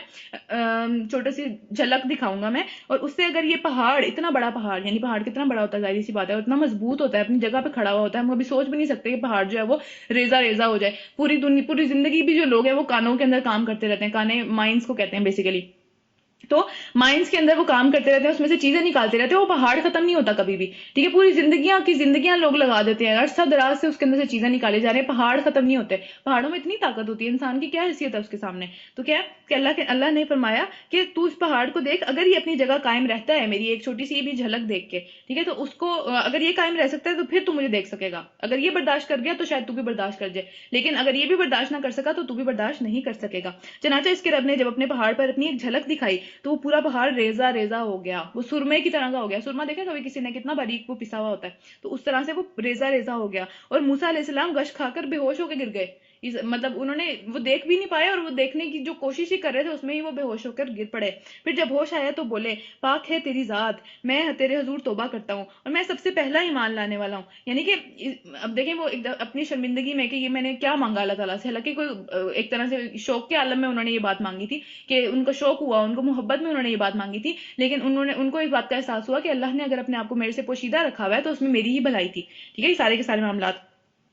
تو پھر کیا ہوا کہ اچھا اس کے بعد نبی صلی اللہ علیہ وسلم کی حدیث ہے، انس رضی اللہ تعالیٰ عنہ سے روایت ہے، اس آیت کی تفسیر میں نبی صلی اللہ علیہ وسلم نے فرمایا کہ پہاڑ جو ہے وہ دھس گیا زمین کے اندر، اور موسیٰ علیہ السلام کیونکہ پہاڑ کے اوپر تھے، کوہ طور کے اوپر تھے موسیٰ علیہ السلام، تو کیا ہوا کہ وہ پہاڑ جو ہے وہ زمین میں دھس گیا اور موسیٰ علیہ السلام اس کے اوپر سے نیچے گر پڑے. اور ایک چھوٹی سی انگلی، جو چھوٹی ہماری جو پنکی کیا کہتے ہیں اس کو، جو آخری انگلی ہوتی ہے، چیچی انگلی جو ہوتی ہے، ٹھیک ہے، تو اس کی ٹپ جو ہوتی ہے اس کے برابر اللہ تعالیٰ نے جو ہے وہ اپنا اللہ کے نبی صلی اللہ علیہ وسلم فرماتے ہیں کہ اس کے برابر اللہ تعالیٰ نے اپنی جھلک دکھائی تھی، صرف اتنی سی جھلک اللہ تعالیٰ نے اپنی دکھائی تھی. اور کیا ہوا تھا کہ یہ سارا معاملہ ہو گیا وہاں پہ. اس کی تفسیر نبی صلی اللہ علیہ وسلم نے بتائی اپنے صحابہ کو. پھر کیا ہوا جی کہ اچھا تو موسیٰ علیہ السلام نے کہا کہ میں تیرے حضور توبہ کرتا ہوں اور سب سے پہلا ایمان لانے والا میں ہوں، یعنی کہ جب ایمان کی بات آئے گی سب سے پہلے تو مجھے ایمان لانے والا پائے گا. پھر فرمایا اے موسیٰ علیہ السلام میں نے یعنی کہ اللہ تعالیٰ نے فرمایا کہ اے موسیٰ علیہ السلام میں نے تمہیں تمام لوگوں پر ترجیح دے کر تجھے منتخب کر لیا ہے اپنی پیغمبری کے لیے، اور مجھ سے ہم کلام ہو، یعنی کہ میں تیرے سے بات بھی کر رہا ہوں، میں نے اور کسی سے یاری بات ہے دنیا میں، کلیم اللہ صرف موسیٰ علیہ السلام کا ہی لقب ہے ایک طرح سے. اور پھر کیا کہ بس جو کچھ میں تجھے دوں اسے جو ہے وہ مضبوطی سے تھام لے اور شکر بجا لا. کیا دیا تھا اللہ تعالیٰ نے؟ اللہ تعالیٰ نے اپنی نعمت دی تھی، ہدایت کی نعمت دی تھی، تختیاں دی تھیں جن کے اوپر تورات لکھی ہوئی تھی، یعنی آسمان سے وہ تختیاں نازل ہوئی تھی ساری کی ساری، اور ان کے اوپر سلیٹ سمجھ لیں، سلیٹس کے اوپر جو ہے وہ پوری کی پوری تورات لکھی ہوئی تھی. اور اللہ نے کہا کہ اس کا شکر بجا لا، یعنی جب دین کی نعمت ملتی ہے تو اس کا سب سے پہلا حق کیا ہے کہ اس کا شکر ادا کیا جائے، کہ اللہ تعالیٰ لاکھ لاکھ شکر ہے، اتنے پوری دنیا کے اندر جو ہے وہ لوگ پھر رہے ہیں، اتنے سارے کے سارے جو ہیں وہ گمراہ ہوئے پھر رہے ہیں، اللہ نے ہمیں چن لیا اس بات کے لیے کہ ہم یہاں بیٹھ کے جو ہے وہ قرآن پڑھ رہے ہیں. آج کتنی زیادہ یہ ایک سمجھ لیں کہ خاصیت ہے، یہ کتنی اسپیشلٹی کی بات ہے، یہ اللہ کی نظر میں اللہ تعالیٰ سب کو جو ہے وہ سن رہے ہیں، جو پڑھ رہے ہیں، جو بھی جو ہے اس کے قریب آنے کی کوشش کر رہے ہیں، ان سب کو عمل کرنے کی بھی توفیق عطا فرمائے، اور جو موت ہے وہ اسی کے اوپر رکھے، اسی قرآن کے اوپر، اسی دین کے اوپر، اسی اسلام کے اوپر ہمارے سب کی موت آئے، آمین. اچھا اس کے بعد کیا کہ اس کے بعد ہم نے موسیٰ علیہ السلام کو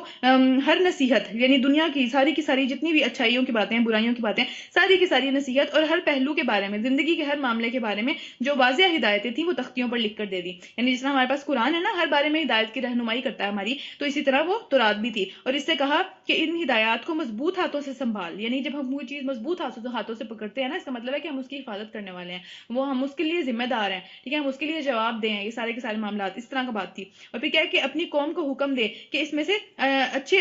اس کی ساری بہتر مفہوم کی جو ہے وہ اس کو فالو کریں، یعنی کہ باقی ادھر ادھر سے بھی وہ باتیں سنیں، لیکن جو سب سے بہترین عمل وہ سنیں، یا جو بہترین سب سے زیادہ اس میں سے بات سنیں، یعنی ساری ہی بہترین ہے، لیکن لوگوں کی باتوں کے اندر سے لوگوں کے مفہوم جو نکالیں، لوگ جو اس کی تفاسیر کریں، اس میں سے جو بہترین ہو، اللہ سے سب سے زیادہ قریب ہو، اس کی پیروی کریں وہ. کیونکہ آج بھی ہم دیکھتے ہیں کہ بہت ساری جو تعویلیں ہیں اس کی بنائی ہوئی ہیں قرآن کی بھی، ان میں سے ہر جو ہے وہ حق کے ساتھ انصاف نہیں کرتی اس کتاب کے ساتھ. تو کیا ہے کہ جو سب سے زیادہ قریب ترین اس کتاب کے محفوم کے ساتھ ہو اس کی پیروی کرنی چاہیے کتاب اور حدیث کے ساتھ. ٹھیک ہے، ان قریب میں تمہیں فاسقوں کا گھر دکھا دوں گا، یعنی جہنم کی وہاں پہ بات ہو رہی ہے. میں اپنی نشانیوں سے ان لوگوں کی نگاہیں پھیر دوں گا جو بغیر کسی حق کے زمین میں اکڑ اکڑ کر چلتے ہیں، بڑا بننے کی کوشش کرتے ہیں. یعنی نگاہیں پھیر دوں گا مطلب ہے کہ وہ لوگ سمجھ ہی نہیں سکیں گے، ان کو سمجھ آ ہی نہیں سکے گی اس چیز کی، وہ اس سے محروم ہی رہ جائیں گے. اور وہ خواہ کوئی نشانی دیکھ لیں، کوئی معجزہ دیکھ لیں، کبھی اس پر ایمان نہیں لائیں گے. اگر سیدھا راستہ ان کے سامنے آئے تو یہ اختیار نہیں کریں گے، اور اگر گمراہی نظر آئے تو فٹافٹ اس پر چل پڑیں گے، اس لیے کہ انہوں نے ہماری نشانیوں کو جھٹلا دیا ہے اور ان سے بے پرواہی برتتے ہیں. یعنی کہ وہ فکر ہی نہیں کرتے، اتنی بڑی بڑی نشانیاں آگے ان کو کوئی فرق نہیں پڑتا. یہ تو ہم اس کے ہی جو ہے وہ ایک طرح سے وہ تھے، اسی قابل تھے ہم سارے کے سارے. تو پھر کیا کہ ہماری نشانیوں کو جس نے جھٹلایا اور آخرت کی انکار کیا، اس کے سارے اعمال ضائع ہو گئے. دنیا میں جو مرضی کرتا رہے، اگر اس کا جو ہے بہترین سے بہترین کام کرتا رہے، لیکن اگر اس کا ایمان نہیں ہے آخرت کے اوپر کہ اللہ کے سامنے کھڑے ہونا ہے، تو وہ ساری دنیا کے اعمال یہیں کے یہیں دھرے رہ جائیں گے. کیا لوگ اس کے سوا کچھ اور جزا پا سکتے ہیں کہ جیسا کریں ویسا بھریں؟ جو کام یہاں کر کے جائیں وہی آخرت میں بدلہ ملے. تو پھر کیا یہاں رکوع ختم ہو رہا ہے، اگلے پہ چلتے ہیں. موسیٰ علیہ السلام کے پیچھے اس کی قوم کے لوگوں نے، یعنی اب یہ دوبارہ وہی والا واقعہ آ رہا ہے جو انہوں نے بت کا ایک طرح سے مطالبہ کیا تھا، وہ یہاں پہ بنا ڈالا. جب موسیٰ علیہ السلام پیچھے گئے اپنے اللہ سے جو ہے وہ بات کرنے کے لیے، تورات لینے کے لیے، تو انہوں نے پیچھے سے وہ بت بنا ڈالا جس کی وہ پہلے بات کر رہے تھے. پھر کیا ہوا، موسیٰ علیہ السلام کے پیچھے اس کی قوم نے، لوگوں نے زیوروں سے ایک بچڑے کا پتلا بنا دیا. بچڑا کس کو کہتے ہیں؟ ہم پیچھے بقرہ پڑھ چکے ہیں. سورہ بقرہ جو ہے وہ اس کا نام ہی بچڑے کے اوپر ہے. بچڑا جو ہے بیسیکلی کالب کو کہتے ہیں، چھوٹا جو کیا ہوتا ہے، چھوٹا گائے اس طرح کی، یعنی کہ ابھی جو جوان نہیں ہوئی وہ ہوتی، بچہ ہوتا ہے گائے کا، اس کو کہتے ہیں. پھر کیا کہ اپنے زیوروں سے بچڑے کا ایک پتلا بنا دیا ہے. اپنے زیور سارے اکٹھے کیے اور سونے چاندی ہیرے موتیوں کا جو ہے وہ ایک پتلے کی شکل بنا دی بچڑے کی، جس میں سے بیل کی آواز نکلتی تھی. یعنی جب اس میں سے ہوا گزرتی تھی تو ظاہر ہم باجا جو بجاتے ہیں، سیٹی بجاتے ہیں، تو وہ ایک ہوا اسپیسیفک اینگل سے گزرتی ہے، اس کی آواز آنی شروع ہو جاتی ہے. تو جب انہوں نے اس میں سے بیل کی آواز نکلتی ہوئی سنی، انہوں نے کہا یہی خدا ہے، یہی ہے خدا. یہ کس طرح کا معجزہ ہو گیا؟ تو خیر، کیا انہیں نظر نہ آتا تھا کہ نہ وہ بولتا ہے، نہ کسی معاملے میں انہیں راستہ دکھا سکتا ہے؟ پھر کیا ہے، مگر پھر بھی ان لوگوں نے اسے معبود بنا لیا، وہ اس کی عبادت کرنے لگے اور سخت ظالم تھے. ہمیں پتہ ہے شرک سب سے بڑا ظلم ہے، تو یہ وہاں پہ اسی کی بات ہو رہی ہے. اور پھر جب اس سے شرمسار ہو کر انہوں نے دیکھ لیا کہ در حقیقت وہ گمراہ ہو گئے ہیں، تو کہنے لگے، یعنی کہ جب ان کو احساس ہو گیا اس بات کا، موسیٰ علیہ السلام واپس گئے اور انہوں نے جو تورات کو دیکھا، اللہ تعالیٰ کی تختیوں کو دیکھا، تو ان کو شرمندگی محسوس ہوئی. پھر انہوں نے کیا کہا، یہ دعا آ گئی. پھر کیا کہ اگر ہمارے رب نے ہم پر رحم نہ کیا ہوتا اور ہمیں معاف نہ کیا ہوتا تو ہم تو برباد ہو جائیں گے. اللہ ہمیں معاف فرما دے، ہم پر رحم فرما، ورنہ ہم برباد ہو جائیں گے. یہ دعا جو ہے یہ بھی بہت ضروری دعا ہے. ٹھیک ہے، اس کے بعد کیا ہے کہ ادھر سے موسیٰ غصے اور رنج میں بھرا ہوا واپس اپنی قوم کی طرف پلٹا. یعنی جب انہیں پتہ چلا کہ انہوں نے یہ سارے کام کر لیے ہیں، تو یہاں پہ ٹائم لائن نہیں چل رہی. ٹھیک ہے کہ یہ والا بات جو ہے وہ اس بات کے بعد ہوئی، یہ والی بات اس بات کے بعد ہوئی، ساری چیزیں ڈیفرنٹ چل رہی ہیں. اور اس میں بہت بڑی ایک حکمت یہ ہے کہ ہم پورا قرآن پڑھیں، کیونکہ ہر جگہ پہ ایک قصہ مکمل نہیں ہے. ڈیفرنٹ جگہوں پہ آیا ہوا ہے وہ قصہ، اور ڈیفرنٹ طرح سے آیا ہوا ہے وہ قصہ، ایک ہی بات ریپیٹ نہیں ہوئی ہوئی. تو اس میں کتنی بڑی اللہ تعالیٰ کی حکمت ہے کہ ہمارے اندر وہ کیوروسٹی جو ہے، اچھا پھر کیا ہوا، اچھا آگے پیچھے کیا ہوا، اس کے بعد کیا ہوا. کیونکہ کہانیاں سننے کا ہم سب کو بڑا شوق ہوتا ہے، ہم ڈرامے دیکھتے ہیں، موویز دیکھتے ہیں، تو ہمارے دماغوں میں وہ چیز ٹھہر جاتی ہے. تو اللہ تعالیٰ کی یہ حکمت ہے کہ اللہ تعالیٰ نے کہانیوں کو پوری کتاب میں جو ہے وہ ڈیوائڈ کر دیا ہوا ہے، کہیں بھی ایک پوری سٹوری نہیں آ رہی. تو کیا اچھا پھر کیا ہوا کہ موسیٰ علیہ السلام جب واپس پلٹے تو انہیں بہت غصہ آیا اس بات کے اوپر کہ انہوں نے یہ کیا کیا. یعنی انہوں نے جو سارے کے سارے وہ فرمائشیں کرتے تھے یا نکتہ چینیاں کرتے تھے، اس پہ انہیں غصہ نہیں آیا، ان کی ذات کے اوپر انہیں غصہ نہیں آیا، انہیں اللہ کے لیے غصہ آیا کہ انہوں نے کیا کیا اللہ کے ساتھ. یعنی اللہ کا تو غیر کچھ نہیں بگاڑ سکتے، لیکن اللہ نے کتنی جو ہے وہ ایک طرح سے ان کے اوپر احسان کیا، پوری دنیا سے ان کو جو ہے وہ ظالموں سے بچا لیا، پوری دنیا میں ہدایت کا ایک طرح سے مرکز بنا دیا. لیکن انہوں نے پھر یہ کیا کیا، تو آتے ہی اس نے کہا بہت بری جو جانشینی ہے تم لوگوں نے میری بات کی. یعنی کہ میں تم لوگوں کو اس بات پہ چھوڑ کے گیا تھا کہ اللہ کا ہی جو ہے وہ حکم ماننا، اللہ نے احسان کیا اس کا شکر گزار بننا، لیکن تم لوگوں نے کیا کیا. کیا تم سے اتنا بھی صبر نہیں ہو سکا؟ کیا تمہیں 2 منٹ نہیں تم سے صبر ہو سکا کہ جو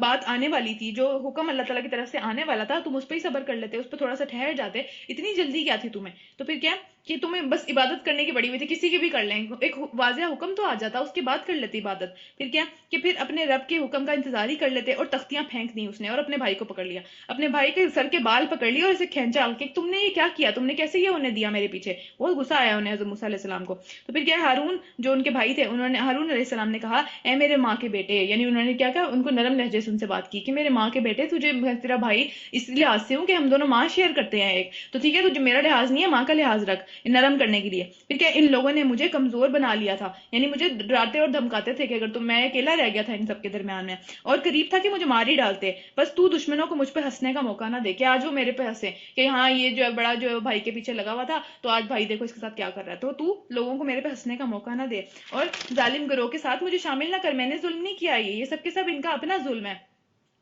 تو پھر کیا ہوا؟ اچھا اس کے بارے میں یہاں پہ جو اجلت کا لفظ آیا, ہم اردو میں بھی استعمال کرتے ہیں اجلت. اتنی اجلت کیا ہے, اتنی کیا مسئلہ پڑا ہوا ہے, ٹھیک ہے. تو یہ اجلت کا جو لفظ ہوتا ہے یہ غلط سینس میں جلدی مچانا ہوتا ہے, یعنی کہ کسی کو پریشانی میں جلدی مچانا, یا پھر جو ہے وہ کسی بات کا ابھی جو ہے وہ حق نہیں ہے کہ اس کو وہ کام کیا جائے, لیکن اس سے پہلے جلدیاں مچا دینا. تو یہ ساری جو حضرت موسیٰ علیہ السلام نے ان سے کہا کہ بھئی تم سے صبر نہیں ہوا, تمہیں اتنی کیا جلدی پڑی ہوئی تھی, یہ نیگیٹو سینس میں جلدی کی بات ہو رہی ہے. تو پھر اس میں آپ سے وسلم کی حدیث ہے کہ جو تحمل مزاجی ہوتی ہے نا, آرام سے سکون سے سوچ کے جو ہے وہ سوچ سمجھ کے عمل کرنا, وہ کیا ہے وہ اللہ کی طرف سے, اور جلد بازی شیطان کی طرف سے ہوتی ہے. اور یہ والی جو یہاں پہ لکھا ہوا ہے یہ بری سینس میں جو ایک جلدی مچانا ہوتا ہے. تو جلدی کا کام جو ہم کہتے بھی ہیں جلدی کا کام شیطان کا کام ہوتا ہے, ٹھیک ہے. تو یہ سارے کے سارے کام ہیں, لیکن جو نیک اعمال ہیں سارے کے سارے اللہ کی طرف لے کے جانے والے اعمال, جیسے کہ مسجد جانا, ٹھیک ہے, یا جمعے کی نماز کے لیے پہلے اکٹھے ہونا, اس کے بعد کیا جی کہ وقت سے پہلے جو ہے وہ وضو کر کے تیار رہنا نماز کے لیے. لیکن اب ظاہری سی بات ہے ایک حد اللہ تعالیٰ نے لگائی ہوئی ہے, اگر نماز کا اذان ہونے سے پہلے اس ٹائم میں داخل ہونے سے پہلے کوئی بندہ نماز پڑھ لے تو اس کے لیے تو ظاہری اس چیز کو منع کیا گیا ہے ہمارے دین کے اندر کہ جب داخل ہو گیا ٹائم اس نماز کا پھر ہی نماز پڑھی جا سکتی ہے, لیکن اس کے لیے تیاریاں کرنا, اس کے لیے ریڈی رہنا, یہ ایک طرح سے افضل عمل ہے. تو ہر چیز کے اندر بھی اتنی بھی جو ہے وہ جلدیاں نہیں مچائی جا سکتی ہیں, ایک حد تک ہی جلدیاں مچائی جا سکتی ہیں. اور جو نیک کام میں جلدیاں مچاتے ہیں ظاہری سی بات ہے وہ پھر اللہ تعالیٰ کے ہاں بہت زیادہ ایک طرح سے رتبہ پاتے ہیں اس چیز کے اوپر. اچھا اس کے بعد کیا ہے کہ تب موسیٰ علیہ السلام نے دعا کی. یہاں پہ پھر ایک اور دعا آ رہی ہے, اس سورت میں بہت ساری دعائیں آئی ہیں اور آگے بھی آئیں گی. پھر کیا, اے رب مجھے اور میرے بھائی کو معاف کر دے اور ہمیں اپنی رحمت میں داخل فرما, تو بہت رحم فرمانے والا ہے. پھر یعنی تھوڑا سا جب غصہ ٹھنڈا ہوا تو انہوں نے یہ والی دعا کی اپنے بھائی کے لیے بھی اور اپنے لیے بھی. پھر جن لوگوں نے بچڑے کو معبود بنا لیا تھا وہ ضرور اپنے رب کے غضب میں گرفتار ہو کر رہیں گے اور دنیا کی زندگی میں ذلیل ہوں گے. جھوٹ گھڑنے والوں کو, یعنی اتنا بڑا جھوٹ بول دیا کہ یہ رب ہے نعوذ باللہ, تو کیا ہم ایسی ہی سزائیں دیتے ہیں. اور جو لوگ برے عمل کریں, یعنی کہ یہ اتنا بڑا برا عمل بھی کر لیا انہوں نے اس پہ, لیکن اس کی موت نہیں ہوئی اس بندے کی, اور پھر اس نے توبہ کر لی اور ایمان لے آئے, دوبارہ سے ایمان لے آئے, پھر نیک عمل کرنے لگے, تو یقیناً اس توبہ کے ایمان کے بعد تیرا رب بہت درگزر فرمانے والا اور معاف فرمانے والا ہے, وہ اس کو بھی معاف کر دے گا.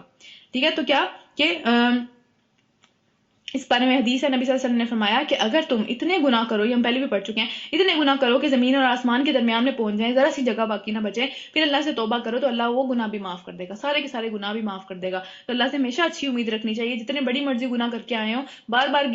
گریں لیکن اٹھ کے کھڑے واپس ضرور ہوں, اس چیز کو, اس گند کو جھاڑ کے واپس ضرور کھڑے ہوں اللہ تعالیٰ کے پاس جانے کے لیے. اور پھر جب موسیٰ علیہ السلام کا غصہ ٹھنڈا ہوا تو اس نے وہ تختیاں اٹھا لیں جو غصے میں پھینک دی تھی, تو رات کی تختیاں وہ اٹھا لیں جن پر تحریر میں ہدایت اور رحمت تھی ان لوگوں کے لیے جو تقوی اختیار کرتے ہیں, جو اللہ سے ڈر کر کام کرنے والے ہیں. پھر سہل بن عامر جو ہیں وہ فرماتے ہیں کہ دنیا اور آخرت کی ہر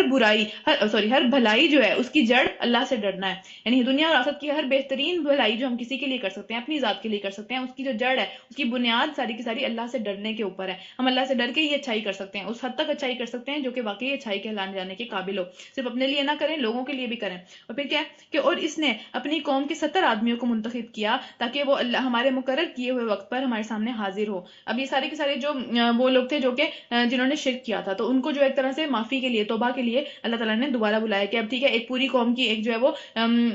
ریپرزنٹیشن کریں گے یہ 70 لوگ, اور یہ لوگ آ کے اب معافی مانگیں گے. پھر جب ان لوگوں کو ایک سخت زلزلے نے آ پکڑا ان کو ڈرانے کے لیے تاکہ آگے وہ کبھی ایسا کام نہ کریں, تو موسیٰ علیہ السلام نے عرض کیا کہ اے میرے سرکار, اے میرے مولا, آپ چاہتے تو پہلے ہی ان کو اور مجھے ہلاک کر دیتے. یعنی اب یہ سارا کا سارا معاملہ ہم تو توبہ کرنے کے لیے آئے ہیں, تو اتنا زیادہ جو ڈرونا قسم کا معاملہ ہمارے ساتھ آ رہا ہے, تو آپ چاہتے تو ہمیں پہلے ہی ہلاک کر دیتے, ہمیں اس توبہ کا موقع ہی نہ دیتے.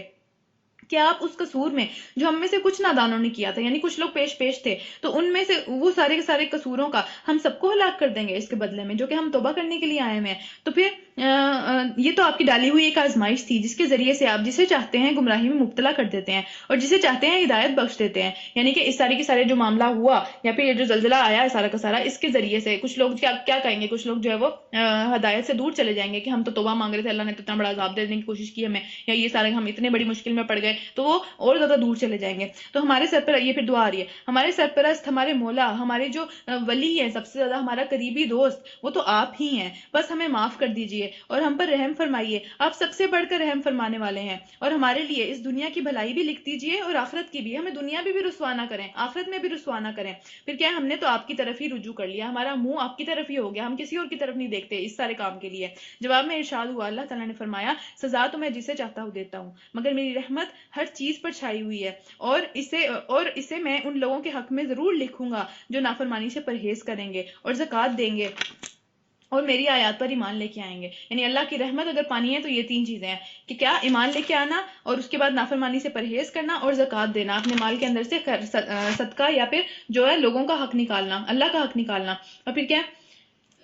بس اچھا، پھر جو آج کی اب بات ہونے شروع ہو گئی، یعنی کہ اس وقت کی بات ہونے شروع ہوگی جو کہ نبی صلی اللہ علیہ وسلم کی بات ہو رہی ہے. پھر جو اس پیغمبر نبی امی بیسیکلی اس انسان کو کہتے ہیں جو کہ پڑھا لکھا نہیں ہوتا، جس کو پڑھنا اور لکھنا نہیں آتا، اس کی بات ہو رہی ہے. تو نبی صلی اللہ علیہ وسلم کو امی یہاں پہ کہا گیا ہے کہ نبی امی کی پیروی اختیار کریں گے، کیونکہ یہ لوگ جو یہودی تھے، سارے کے سارے بنی اسرائیل والے تھے، ان کو یہی لگتا تھا کہ یہ کہاں سے آ گئے، یہ ساری کی ساری قوم ہی جو ایک طرح سے ان کے پاس تو کتاب کا علم ہی نہیں ہے بالکل بھی، یہ تو بالکل ہی امی قوم ہے، ان کے پاس تو کوئی پڑھنے لکھنے کا، کوئی دین سے ریلیٹڈ، کوئی ہدایت سے ریلیٹڈ، توحید سے ریلیٹڈ کوئی بات ہی نہیں ہے، کیسے اس کی بات کرنا شروع کر دیں. تو اللہ تعالیٰ نے اس چیز کو وہاں پہ ہائی لائٹ کیا کہ بے شک یہ امی ہے، لیکن کیا اس کو جو میں نے علم دیا ہے اپنی رحمت سے، وہ کسی بھی پڑھے لکھے کے پاس بھی نہیں ہے. تم میں سے جتنے مرضی پڑھے لکھے لوگ ہوں، جب تک وہ اس علم کو نبی صلی اللہ علیہ وسلم سے حاصل نہیں کریں گے، ان کے پاس یہ علم آئے گا ہی نہیں. یہ اہمیت ہے نبی صلی اللہ علیہ وسلم کی. تو پھر کیا کی پیروی اختیار کریں، جس کا ذکر انہیں اپنے ہاں تورات اور انجیل میں لکھا ہوا ملتا ہے. دونوں کے اندر حضرت موسیٰ علیہ السلام نے بھی نبی صلی اللہ علیہ وسلم کی جو ہے وہ خوشخبری دی تھی، اور حضرت عیسیٰ علیہ السلام نے تو ڈیفینیٹلی دی تھی، یہ ان کے بعد آنے والے نبی ہی نبی صلی اللہ علیہ وسلم تھے. اور انہیں نیکی کا حکم دیتا ہے، یعنی نبی صلی اللہ علیہ وسلم جو ہے وہ نیکی کا حکم دیتے ہیں اور برائی سے روکتے ہیں. ان کے لیے ساری پاک چیزیں حلال اور ناپاک چیزیں حرام کرتا ہے، اور ان پر سے وہ بوجھ اتارتا ہے اور وہ بندشیں کھولتا ہے جس میں وہ جکڑے ہوئے تھے. لوگ اپنے آپ کو جو کلچرل ویلیوز ہوتی ہیں، جو کلچرل ایک طرح سے ٹریڈیشنز چل رہے ہوتے ہیں، ان میں باندھ لیتے ہیں. اسلام جو ہے وہ ہمیں ان سب چیزوں سے آزاد کر دیتا ہے. اسلام کہتا ہے کہ یہ چیزیں ضروری ہیں، یہ ساری چیزیں چھوڑ دو، ان میں سے اتنی مشکلات، ان میں سے ساری کی ساری جو معاملات تم نے خود اپنے اوپر جو ہے وہ باندھ کے رکھے ہوئے ہیں، ان سب کی سب چیزوں کو چھوڑ دو، اپنے آپ کو ہلکا کر لو. ٹھیک ہے، تاکہ جو ہے وہ جس طرح پرندے اڑتے ہیں بالکل ہلکے پروں کے ساتھ، اس طرح تم اڑ کے آسمان سے جو ہے وہ آسمان سے جا ملو، اپنے اللہ سے جا ملو. کیونکہ اتنی ساری چیزوں کا، مصیبتوں کا بوجھ جب ہم اپنے اوپر لاتے چلے جائیں گے، پھر اسلام کو بھی فالو کرنا ہے، پھر اس کے بعد جی اپنے جو کلچر ہے اس کو بھی فالو کرنا ہے سارے کے سارے، اس میں جتنی بدعتیں شامل کی ہوئی ہیں، جتنی ساری کی ساری اچھے معاملات شامل کرنے کی کوشش کی ہوئی ہے اپنی طرف سے، ان کو بھی شامل کرنا، تو زندگی بڑی مشکل ہو جائے گی ان سب کے ساتھ. تو اللہ تعالیٰ کی ایک بہت بڑی رحمت ہے ہمارے لیے کہ نبی صلی اللہ علیہ وسلم نے ہمارے اوپر سے وہ سارے کے سارے بوجھ اٹھا دیے. پھر کیا ہوا کہ حدیث میں آپ صلی اللہ علیہ وسلم نے فرمایا کہ اگر، جس طرح ہمیں پتہ ہے کہ حدیث میں آپ صلی اللہ علیہ وسلم نے فرمایا کہ اگر میری امت پر مشقت نہ ہوتی، مشکل نہ ہو جاتی میری امت والوں کے لیے، تو میں ہر نماز کے لیے تازہ وضو کرنے کا حکم دیتا. ٹھیک ہے، تو اگر نبی صلی اللہ علیہ وسلم حکم دے دیتے، یہ پورا ان کے اختیار میں تھا، یہ اس طرح سے کہ اگر وہ حکم دے دیتے تو اللہ تعالیٰ اس کو ایک طرح سے سنت موقدہ کر دیتے، وہ لازم ہو جاتی وہ چیز. پھر کیا ہوتا کہ وہ سب انسانوں کے لیے مشکل ہو جاتی. ضروری نہیں ہے کہ ہم ہر نماز کے بعد جو ہے وہ ایک تازہ وضو کر سکیں، ہمارے پاس اللہ تعالیٰ نے آسانی دی بھی ہے کہ ہم جو ہے وہ پچھلی نماز کے وضو کے ساتھ ہی اگلی نماز پڑھ سکتے ہیں. اسی طرح مسواک کا بھی سیم حکم ہے کہ مسواک کے جتنے فائدے ہیں، تو اگر میری امت کے لیے مشکل نہ ہو جاتا تو میں یہ حکم دیتا کہ سارے کے سارے لوگ جو ہے وہ ہر نماز سے پہلے مسواک کیا کریں. تو نبی صلی اللہ علیہ وسلم کی اپنی بھی شفقت ہے، کتنی زیادہ شفقت ہے، ان کو خود ساری چیزیں پسند تھی، بہت پسند تھی، لیکن انہوں نے اس کو جو ہے وہ اپنی امت کو، لوگوں کو نہیں کہا کہ لازمی کرنا ہے، یہ لوگوں نے خود سے کیا کیونکہ وہ نبی صلی اللہ علیہ وسلم کو دیکھتے تھے یہ کرتے ہوئے، تو وہ اس کو فالو کرنا چاہتے تھے. تو ساری بندشیں کھولتا ہے جس میں وہ خود جکڑے ہوئے ہیں، انہوں نے خود ہی اپنے آپ کو ان سب چیزوں میں باندھا ہوا ہے. پھر لہٰذا جو لوگ اس پر ایمان لے آئیں اور اس کی حمایت اور مدد کریں اور اس کی روشنی کی پیروی کریں جو اس کے ساتھ نازل کی گئی ہے، وہی لوگ فلاح پانے والے ہیں، اصل میں وہی لوگ کامیاب ہیں. اے محمد صلی اللہ علیہ وسلم کہو کہ اے انسانوں، میں تمہاری طرف اس خدا کا پیغمبر ہوں. اب یہ وہی والی بات کر رہے ہیں نبی صلی اللہ علیہ وسلم بھی، جو کہ پچھلی ساری امتوں میں جا کے سارے نبیوں نے کی تھی. لیکن یہاں پہ ایک ڈفرینس ہے. وہ ایک ڈفرینس کیا ہے کہ وہ اپنی قوم کے پاس جاتے تھے، اے میری قوم میں تمہارے لیے وہ، اے میری قوم میں تمہارے لیے پیغمبر آئے، میری بات سنو. لیکن یہ نبی صلی اللہ علیہ وسلم کا پیغام بالکل ڈیفرنٹ ہے باقی سب سے. کیا ہے کہ اے سارے انسانوں، ساری دنیا کے انسانوں، اس وقت کے، آنے والے، ہر طرح کے اب جو بھی آئیں گے، ان سب کے لیے میں تم سب کی طرف اس خدا کا پیغمبر ہوں جو زمین اور آسمان کی بادشاہی کا مالک ہے. اس کے سوا کوئی خدا نہیں ہے، وہی زندگی بخشتا ہے، وہی موت دیتا ہے. بس ایمان لاؤ اللہ پر اور اس کے بھیجے ہوئے نبی امی پر. اب اپنے آپ کو بھی وہ یہی کہہ رہے ہیں کہ نبی امی میں ہی ہوں وہ نبی، اور جو اللہ اور اس کے ارشادات کو مانتا ہے اور پیروی اختیار کرو، اس کی امید ہے کہ تم راہ راست پا لو گے.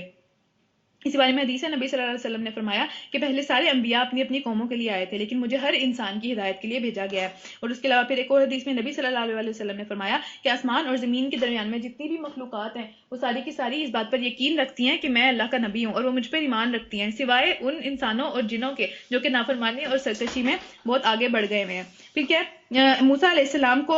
السلام کی قوم میں ایک گروہ ایسا بھی تھا، واپس موسیٰ علیہ السلام کے اوپر آگے بات، کہ موسیٰ علیہ السلام کی قوم میں ایک گروہ ایسا بھی تھا جو حق کے مطابق ہدایات کرتا تھا اور حق کے مطابق ہی انصاف کرتا تھا، یعنی اچھے لوگ بھی تھے۔ پھر ہم نے کیا کیا، ان کی قوم کو 12 گھرانوں میں تقسیم کر کے انہیں ایک پوری جماعت بنا دی، یعنی کہ ایک قبیلے بن گئے ان کے پورے پورے، جو کہ واضح طور پہ پھر ان کی نشانیاں ہی بن گئی کہ یہ فلاں قبیلے سے ہے۔ اور جب موسیٰ علیہ السلام سے اس کی قوم نے پانی مانگا تو ہم نے ان کو اشارہ کیا کہ فلاں چٹان پر اپنی لاٹھی مارو، چنانچہ اس چٹان سے یکایک 12 چشمے پھوٹ نکلے، اور ہر گروہ نے اپنی پانی لینے کی جگہ پہچان لی۔ وہ لڑے نہیں اس بات کے اوپر کہ پہلے میں لوں گا یا اس جگہ سے میں نے لینا، یا یہ سارے معاملات۔ اور یہ عام طور پہ مطلب کافی ریئر سی بات ہے کہ اتنی بڑی چٹان کے اوپر اگر اسٹک ماری جائے تو عام طور پہ اسٹک ہی ٹوٹ جاتی ہے، لیکن یہاں پہ یہ ہوا کہ وہ چٹان یا وہ جو چھوٹا سا پہاڑ تھا وہ ٹوٹ گیا اور اس کے اندر سے 12 چشمے نکل گئے۔ اور پھر کیا ہوا کہ ہم نے ان پر بادل کا سایہ کیا، کیونکہ آسمان سے پھر وہ صحرا کے اندر تھے، یہ سارے معاملات جو ہے وہ آگے پیچھے چلتے چلے آ رہے ہیں، یہ سارے ایک لائن میں نہیں چل رہے یہ سارے معاملات۔ تو خیر اس کے بعد کیا ہوا کہ ہم نے ان پر بادل کا سایہ کیا اور ان پر آسمان سے من و سلوا نازل کیا، یعنی ظاہری بات ہے اب صحرا میں وہاں پہ کیا کھائیں گے، وہاں پہ تو ظاہری سی بات ہے سانپ ہے، اس طرح کی چیزیں ہوتی ہیں، جانور بھی مشکل سے ملتا ہے، تو آسمان سے ان کے پاس اوپر جو ہے وہ جنت کا کھانا آیا جس کو من و سلوا کہتے ہیں، یہ سارا کا سارا کھانا ان کے پاس نازل کیا اللہ تعالیٰ نے۔ یہ ساری دیکھیں اس کے بعد جبکہ انہوں نے شریک ٹھہرا لیا تھا، جب انہوں نے شرک کر لیا تھا، لیکن جب لوگ توبہ کر لیتے ہیں واپس پلٹ جاتے ہیں تو اللہ بھی واپس پلٹ جاتا ہے۔ پھر کیا کہ کھاؤ وہ چیزیں جو پاک چیزیں ہم نے تمہیں عطا کی ہیں، مگر اس کے بعد انہوں نے جو کچھ کیا تو ہم پر ظلم نہیں کیا بلکہ اپنے پر ہی ظلم کر رہے تھے، اس کے بعد بھی ناشکریاں اور اس طرح کے معاملات انہوں نے کرتے چلے گئے۔ یاد کرو وہ وقت جب ان سے کہا گیا کہ اس بستی میں جا بسو جس کی پیداوار سے جہاں مرضی جاؤ کھاؤ، یعنی کہ اب جب ان پہ جہاد کا حکم آ گیا تھا، ہم پیچھے پڑھ چکے ہیں، شاید کسی کو یاد ہو، جب جہاد کا حکم آیا تھا تو ان میں سے لوگوں نے کہا تھا،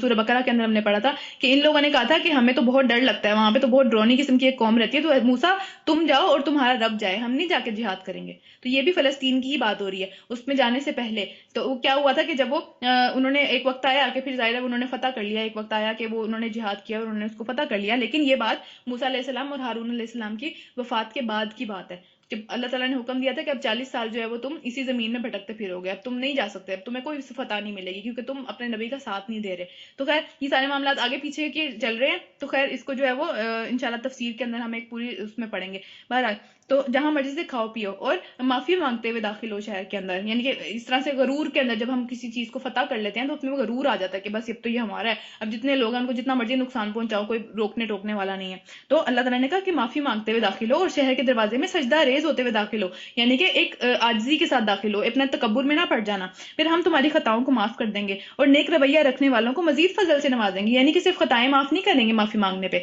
اس کو مزید فضل بھی کریں گے، مزید عنایتیں بھی کریں گے۔ پھر مگر جو لوگ ان میں سے ظالم تھے انہوں نے اس بات کو جو ان سے کہی گئی تھی، یعنی جو اللہ تعالیٰ سے معافی مانگنے کی بات کہی گئی تھی اس کو بدل ڈالا، اور نتیجہ یہ ہوا کہ ہم نے ان کے ظلم کی پاداش میں ان پر آسمان سے عذاب بھیج دیا۔ پھر کیا ہوا، اور ذرا ان سے ان بستی کا حال بھی پوچھو جو سمندر کے کنارے واقع تھی، یہ واقعہ سبت آ رہا ہے جس کو میں نے پہلے بتایا تھا نا کہ سبت والوں پہ اللہ تعالیٰ نے لعنت کی تھی، ان کو بندر بنا دیا تھا، یہ وہ والا واقعہ آ رہا ہے، انہی میں سے ایک قوم تھی تو وہ سمندر کے کنارے واقع تھی۔ انہیں یاد دلاؤ کہ وہ واقعہ جب وہ وہاں کے لوگ سبت کے دن کے احکامات کی خلاف ورزی کر رہے تھے۔ سبت کا دن ہفتے کے دن کو کہتے ہیں، ہفتے کے دن کو سیٹرڈے کو سبت کہتے ہیں، تو ان کے یہاں یہ بات تھی کہ جس طرح ہمارا جمعے کا وقت ہوتا ہے اس طرح ان کا سبت کا وقت ہوتا تھا، یعنی کہ ہفتے کا پورا دن یہ لوگ جو ہے وہ کوئی بھی دن کا کام باہر کا کام نہیں کر سکتے تھے، سارا ٹائم جو ہے وہ اپنی دین کی عبادات کے اندر ہی گزارنا ان کے اوپر فرض کر دیا گیا تھا۔ ہمارے لیے یہ بھی آسانی کی ہوئی ہے، ٹھیک ہے، صرف 15-20-25 منٹ ہے جس کے اندر دنیا کا کام نہیں کر سکتے اور دین کے اندر ہی جانا ہے پورا پورا، لیکن یہ کہ ان کے لیے وہ والا معاملہ نہیں تھا، ان کے لیے بہت سخت حکم تھا یہ والا۔ اور پھر کیونکہ وہ سمندر کے کنارے رہتے تھے تو سارے کے سارے دن جو ہے وہ مچھلیاں پکڑ کے ہی گزارا کرتے تھے، تو پھر کیا ہوتا تھا کہ وہ خلاف ورزی کس طرح کرتے تھے، اور یہ کہ مچھلیاں جو سبت کے دن ہی ابھر ابھر کر ان کے نظروں کے سامنے اچھل اچھل کے ان کے سامنے ان کو للچا رہی ہوتی تھی کہ جی ان کے سامنے جو ہے وہ سطح کے اوپر آ جاتی تھی، اور سب کے علاوہ باقی سارے دنوں میں آتی ہی نہیں تھی۔ کتنی بڑی آزمائش ان کے سامنے آ گئی اللہ تعالیٰ کی طرف سے، اور یہ اس لیے ہوتا تھا کہ ہم ان کی نافرمانیوں کی وجہ سے ان کو آزمائش میں ڈال رہے تھے، ہماری نافرمانیاں ہمارے گناہوں کی جو وجہ ہے ان کی وجہ سے ہمارے اوپر اس طرح کے عذاب آتے ہیں کہ ہم ایک واضح طور پہ آزمائش کے اندر پھنس جاتے ہیں، جس میں ہمارے لیے بہت مشکل ہو جاتا ہے اس کو ریزسٹ کرنا، اس طرح کے معاملات کے اندر گناہ سے بچنا۔ پھر کیا ہے، اور انہیں یہ بھی یاد دلاؤ کہ جب ان میں سے ایک گروہ نے، یعنی سب نے نہیں، ایک گروہ نے جو ہے وہ دوسرے سے کہا کہ کیا تم ایسے لوگوں کو نصیحت کیوں کرتے ہو جنہیں اللہ ہلاک کرنے والا ہی ہے یا پھر سخت سزا دینے والا ہی ہے، یعنی کہ تو انہوں نے جواب دیا کہ ہم یہ سب کچھ اپنے رب کے حضور اپنی معذرت پیش کرنے کے لیے کرتے ہیں، اور اس امید پر کرتے ہیں کہ شاید یہ لوگ اس کی نافرمانی سے پرہیز کرنے لگیں، شاید یہ بھی بچ جائے۔ ہم اس لیے ان کو روکتے ہیں کہ تم نہ مچھلیاں پکڑا کرو، اس دن دنیا کے کام نہ کیا کرو، ہم اس لیے روکتے ہیں۔ اور جو دوسرا گروہ ہے وہ یہ ہے کہ وہ کہہ رہے چھوڑ دو ان کو ان کے حال پہ، کیوں تم ان کے پیچھے پڑے ہوئے ہو، دفع کرو انہیں، انہوں نے تو کرنا ہی ہے، اللہ پوچھے گا انہیں۔ پھر کیا کہ آخر کار جب وہ اس ہدایت کو بالکل ہی فراموش کر گئے جو انہیں کی گئی تھی، یعنی ایک مدت کے بعد، تو ہم نے ان کو بچا لیا جو برائی سے روکتے تھے، اور باقی سب لوگوں کو جو ظالم تھے ان کی نافرمانیوں پر سخت عذاب میں پکڑ لیا۔ پھر جب وہ پوری سرکشی کے ساتھ وہی کام کیے چلے گئے، پھر بھی نہیں رکے، تو جس سے انہیں روکا گیا تھا تو ہم نے کہا بندر ہو جاؤ اور ذلیل و خوار، تب ان کو بندر بنا دیا گیا۔ یعنی 3 گروہوں میں تقسیم ہو گئی تھی قوم، وہ والی جو وہاں پہ اس دریا کے کنارے یا سمندر کے کنارے رہتے تھے، وہ 3 گروہوں میں تقسیم ہو گئی تھی۔ ایک وہ تھا جو کہ خود یہ کام غلط کرتا تھا، ٹھیک ہے، اور دھڑلے سے کر رہے تھے وہ یہ غلط کام، اور دوسرے وہ تھے جو کہ غلط کام خود تو نہیں کرتے تھے لیکن انہیں بھی روکتے بھی نہیں تھے، اور دوسرے جو روک بھی رہے ہوتے تھے انہیں کہتے تھے کہ بھئی زندگی ایک ہی دفعہ ملی ہوئی ہے، کرنے دو انہیں، کوئی بات نہیں، اللہ ہی پوچھے گا ان کو، تو اللہ نہیں جو ہے نا وہ بری مار ان کو پڑے گی اللہ سے، ان کو چھوڑ دو تم ان کے حال پہ۔ اور تیسرے وہ تھے جنہیں صرف اپنی فکر نہیں تھی، انہیں سب کی فکر تھی، وہ چاہتے تھے کہ یہ لوگ پلٹ جائیں، نہ کریں ایسی حرکتیں۔ تو اللہ تعالیٰ نے جب عذاب آیا قوم کا تو وہ باقی 2 گروہوں کے اوپر آیا، سوائے اس گروہ کے جو کہ اپنی فکر بھی کرتے تھے اور دوسروں کی بھی فکر کرتے تھے، یعنی کہ جو دوسروں کو بھی روکتے تھے برائی کرنے سے اور خود بھی رکے ہوئے تھے، صرف یہ نہیں سوچتے تھے کہ بس ہم رک جائیں اور ان کے تو اللہ کی مار ہی پڑے ان کے اوپر، تو کتنا سمجھایا انہیں، بس ٹھیک ہے دفعہ کرو۔ تو ان کا اس طرح کا ایٹیٹیوڈ نہیں تھا، تو اس لیے یہ والا ایٹیٹیوڈ مطلب ہمیشہ اللہ تعالیٰ کی سنت ہے یہ بات کہ جب بھی جو وہ لوگ ہیں جو کہ اس کام کے اوپر لگے ہوئے ہوتے ہیں، اس کے لیے دعائیں کر رہے ہوتے ہیں کہ اللہ تعالیٰ ان کو بچا لے، اس کے لیے کوششیں کر رہے ہوتے ہیں، ٹھیک ہے، تو وہ لوگ ہمیشہ اللہ تعالیٰ ان کے اوپر عذاب نہیں لے کے آتے کیونکہ وہ سچے خیر خواہ ہوتے ہیں۔ لیکن جو لوگ اپنے ساتھ سیلفش ہوتے ہیں کہ خود تو بچ رہے ہوتے ہیں لیکن دوسروں کی ان کو فکر نہیں ہوتی، وہ کہتے ہیں کہ بس ٹھیک ہے کرتے چلنے دو، جو کچھ بھی کریں، جتنی زیادتیاں کریں کرنے دو، تو وہ لوگ بھی عذاب کی زد میں آ جاتے ہیں۔ تو ہمیں یہ بات سوچنی ہے کہ ہم ان تینوں گروپس میں سے کس گروپ کے اندر کھڑے ہوئے ہیں، کیا ہم روکتے ہیں، کیا ہم لوگوں کو اچھی نصیحت کرتے ہیں، کیا ہم لوگوں کے لیے فکر مند ہوتے ہیں کہ یار یہ کس راستے پہ چل رہے ہیں سارے کے سارے، ٹھیک ہے۔ تو کیونکہ جب عذاب آئے گا تو دونوں گروپس کے اوپر آئے گا، چاہے کر رہے ہو چاہے نہ کر رہے ہو، چاہے ہم سمجھ رہے ہو کہ ہم تو نہیں نہ کر رہے لیکن یہ لوگ تو ہے ہی بہت برے، ان کے ساتھ تو ہونا ہی برا چاہیے، ان کے ساتھ تو وہ مار پڑے گی اللہ کی کہ لگ پتہ جائے گا، تو یہ نہیں پتا ہوتا کہ خود بھی اسی زد میں آنے والے ہیں، اللہ نہ کرے، کیونکہ ہم نے اپنا کام نہیں کیا، ہم نے روکنے کا کام نہیں کیا، چاہے کوئی سن رہا نہیں سن رہا، ہم سے ہمارے سوال کے بارے میں پوچھا جانا ہے خود کیا کر کے آئے ہو، اس نے کیا کیا وہ اس کا مسئلہ ہے، تم نے کیا کیا، ٹھیک ہے۔ تو یہ معاملہ بہت زیادہ سیریس ہے، اس کو جو ہے وہ بہت سیریس لینے کی ضرورت ہے، اور اس کے بارے میں اپنے آپ کو جج کرنے کی بھی ضرورت ہے۔ اس کو انشاءاللہ یہیں تک پڑھیں گے اور آگے جو ہے وہ انشاءاللہ کل ختم کریں گے۔ ربنا تقبل منا انک انت السمیع العلیم وتب علینا انک انت التواب